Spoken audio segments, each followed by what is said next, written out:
Parliament ఎన్నికల్లో 8 MP సీట్లే గెలవటాన్ని ఏ విధంగా అర్థం చేసుకోవాలంటారు? మేడం ఏమంటారంటే రాజకీయ వ్యభిచారం చేశారు బీజేపీ బీఆర్ఎస్ బాహాటంగా చేశారు. ఏ రాష్ట్రంలో ఎక్కడ కూడా చేశారు.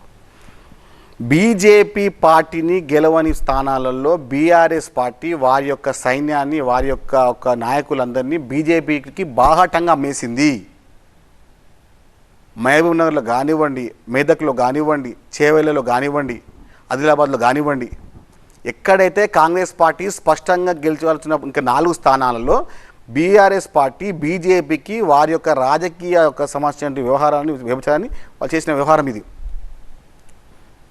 ఎక్కడన్నా కానీ మీరు చూడవచ్చు మేడం, మెదక్ పార్లమెంట్లో 6 అసెంబ్లీ స్థానాలు గెలిచినటువంటి బీఆర్ఎస్ పార్టీ 3వ స్థానం పెట్టుంటుంది. అదేవిధంగా మన చేవెళ్లలో 4 అసెంబ్లీ గెలిచినటువంటి బీఆర్ఎస్ పార్టీ ఎక్కడ ఉన్నది?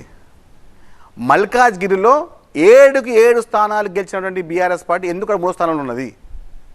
అంటే ఎక్కడ కాంగ్రెస్ పార్టీ గెలుస్తుందో, ఎక్కడ కాంగ్రెస్ పార్టీకి గెలిచే ఒక అవకాశం ఉన్నదో అక్కడ బాహాటంగా బీజేపీకి మద్దతు ఇచ్చి కాంగ్రెస్ పార్టీకి ఓడిపోయే విధంగా బీజేపీకి సహకరించినటువంటి కేసీఆర్, కేటీఆర్, లేకపోతే 4 స్థానాలు మించి రాని బీజేపీ పార్టీకి 8 స్థానాలకి రావడంలో కీలక పాత్ర పోషించింది హరీష్ రావు.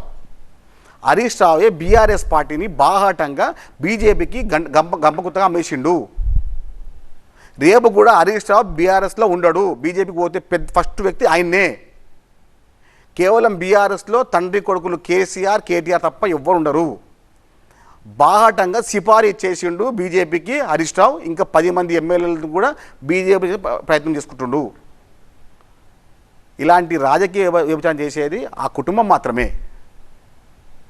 కాంగ్రెస్ పార్టీ తెలంగాణ రాష్ట్రంలో స్పష్టంగా 12 పార్లమెంట్ స్థానాలు గెలిచే విధంగా ఉన్నది తెలుసుకున్నటువంటి కేసీఆర్, కేటీఆర్, హరీష్ రావు వీళ్ళందరూ కుట్ర చేసి ఇంకా 4 స్థానాలు బీజేపీకి అమ్మేసారు. ఎందుకంటే కాంగ్రెస్ పార్టీ గెలవద్దు, బీజేపీ గెలుస్తాయని కూడా కొంచెం ఇబ్బంది ఉంటుందని చెప్పి. ఇలాంటి విభజనల పని కాంగ్రెస్ పార్టీ చేయబోదు.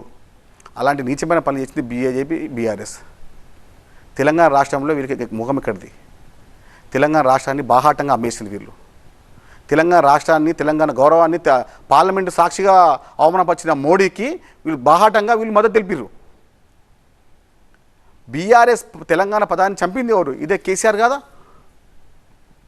తెలంగాణ వాదాన్ని చంపింది ఇదే కేసీఆర్ కాదా? ప్రజా సంఘాలు లేవని చెప్పింది ఇదే కేసీఆర్ కాదా? ఇదే కేసీఆర్ కాంగ్రెస్ పార్టీ రావద్దని చెప్పి తెలంగాణ రాష్ట్రంలో 12 పార్లమెంట్ స్థానాలు గెలవదని చెప్పి బాహాటంగా బీజేపీ పార్టీకి తన యొక్క సైన్యాన్ని, తన యొక్క కార్యకర్తని, తన యొక్క నాయకులను అన్ని అమ్మేసింది ఎవరు? ఇదే కేసీఆర్, కేటీఆర్ కాదా? లేకపోతే ఊరు లేడు, తాడలేని, బొంగం లేని బీజేపీ పార్టీకి తెలంగాణ రాష్ట్రంలో ఎట్లా ఎంపీ సీట్లు వస్తాయి? ఏం పొజిషన్ ఎంపీ సీట్లు వస్తాయండి? అసెంబ్లీ స్థానాలు ఎమ్మెల్యే సీట్ వస్తే? ఇలాంటి రాజకీయ వ్యభిచారం కేవలం ఆ కుటుంబం మాత్రమే. కేసీఆర్ తప్ప ఇంకెలాంటి వ్యవహారం కూడా చేయని కుటుంబం అది కల్వకుంట్ల కుటుంబం మాత్రమే. రాజకీయ వ్యభిచారంలో ముందుండేది మీరు. తెలంగాణ వాదాన్ని చంపింది మీరు. నాయకత్వాన్ని తెలంగాణ రాష్ట్రం చంపింది మీరు. మీ కుటుంబం కోసం, మీ కుటుంబం యొక్క లాభక్షేమం కోసం, నీ బిడ్డ విడుదల కోసం, కవిత యొక్క విడుదల కోసం మాత్రమే తెలంగాణ రాష్ట్రంలో బీఆర్ఎస్ పార్టీని లేకుండా బీజేపీ మద్దతు ఇచ్చింది మీరు. ఇంకా పెద్ద మాట్లాడతారు. కాంగ్రెస్ పార్టీ 2014-19 దాకా ఎవరండి ఎమ్మెల్యే తీసుకొచ్చింది? అప్పుడు కనబడలేదా రాజకీయం అంటే ఏందో? 64 అసెంబ్లీ గెలిచినంత కూడా 6 నెలల్లో కాంగ్రెస్ పార్టీ ఉందని చెప్పింది ఎవరు? అంటే మీరేమో ఆడితే ఆట, మేము ఆడితే ఆట కాదా?